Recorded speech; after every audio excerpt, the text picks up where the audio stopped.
47 hours into my Ballistic Overkill career, there's only a handful of players in North America that can take me down past my usual kill-death ratio just over 2.0. That might not sound like much, but it's also rising a little every day as I continue to improve. This is not to brag, on the contrary. I'm not satisfied with my own skill level yet, and I'm continuing to work hard on it every day to get better. Rather, I'm telling you this to say that if you can trust me to help you get better. Unless, of course, you're one of that handful of people who's already better than me. If you're not doing the things I encourage you to do in this video already, then I guarantee that if you follow my instructions, you will improve and you will see a difference over time. I could go on for an eternity on the facets and nuance to getting better at Ballistic Overkill, let alone any game, so I'm going to take it in bite-sized pieces. The first thing we're going to talk about is fault. One of the most difficult truths to accept in a competitive game is the fact that you are the reason you live or die, not someone else, not the fact that you're still trying to unlock the supernova, not your mediocre computer, and not the laggy server. Those things certainly make it harder to survive, but if you truly wanted to never die, you wouldn't play the game in the first place. You have control over your survival. If you don't believe me, then look at the best players in the game. The ones that score overkills all the time or hit 20 to 25 streaks on a regular basis. These guys know that they have control over their survival. Now you might say, but Trouble, I can't control my survival when a magistrate sniper hits me. And you're correct, because in making yourself available to that sniper, you have put yourself at risk and surrendered some measure of control over your fates to that sniper. You could have tried to juke, you could have taken a different route, you could have been faster on the draw, and your aim could have been better. Being good at first-person shooters especially is a dance of risk management. You want to get kills, but you also don't want to die. In order to achieve your goal, you must also risk death.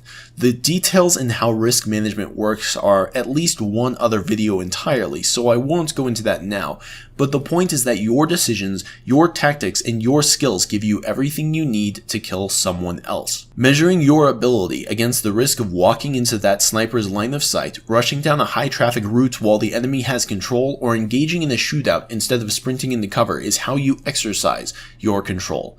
But come on, Trouble, I don't get to decide where the enemy is, or how good they are, or how laggy the server is. That's also correct, but, and I'm going to throw you for a loop here, so bear with me, it is better, and you will grow faster if you accept every death as your own fault. Think about it. You want two things out of this experience if you want to get better. First, you want to be able to approach the game logically and rationally. If you're able to analyze the game as you're playing it, you can pick up on your own mistakes and consciously strive to avoid repeating them.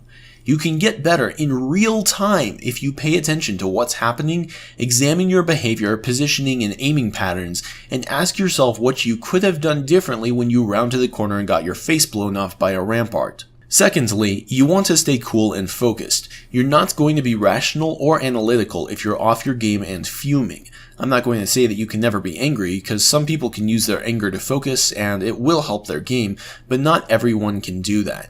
When you're getting destroyed, or when it's a close game, or when you have an unspoken rival that's annihilating you on a personal level, it's tempting to get at least a little upset and blame your problems on external factors like how badly your team sucks, how you dropped frames when you got into a firefight, or how that one guy on the other team carried his teammates and if not for him, you would have won. None of that does you any good. Even if you got blasted by a pro, you're going to be so much better off if you acknowledge that the way you played was imperfect, and it obviously was, otherwise you wouldn't have died. You'll improve so much faster if you take a step back and look at what you did wrong and what you could have done better. Go and practice this. Jump into a game and do your best. When you die, the only thing you should be trying to do is figure out why you died and what you should be trying to do instead. Don't try to type out a complaint. Don't slam your fist on your desk. Don't lose control of yourself. Aim to build your skill. Examine what happened, try to fix it, and most importantly, don't get discouraged. Ballistic Overkill is a tough game with an extremely low time to kill, and a small but devoted group of veteran players who have been around for longer than me and you combined. Don't expect miracles, but again, If you haven't been doing this and you start following my instructions, you will see an improvement. It's likely that you will go and try to do this and you'll run into a wall. You'll die under some dumb circumstance or encounter an extremely skilled player and you'll have a hard time figuring out how to proceed or what you could have done better. Well, you're in luck.